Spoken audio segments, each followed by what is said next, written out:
అందరికీ నమస్కారం.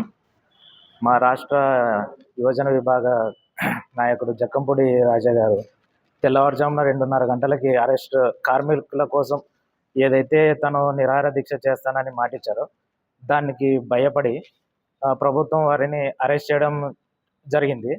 దానికోసం మా కర్నూలు జిల్లా తరపున ఎంతటి ఉద్యమానికైనా గానీ, నిరసనలకైనా తెలియజేయడం గానీ మేము ముందుంటాం. ఇంకోటి డిప్యూటీ సీఎం గారు మొన్న తన సినిమాలో ఒకటి చెప్పారు. నేను ఈ సినిమా ప్రమోషన్స్‌కి ఎక్కువ లేను. కానీ ఎందుకు లేను అంటే దేశంలో సమస్యలున్నాయి, నా రాష్ట్రంలో సమస్యలున్నాయి. వాటి మీదనే నేను ఎక్కువ పోరాడుతున్నాను అన్నారు. మీరు ప్రశ్నిస్తానని చెప్పేసి ఏదైతే కూటమిలో ఒక భాగంగా మీరు ప్రభుత్వాన్ని ఏర్పరిచారో,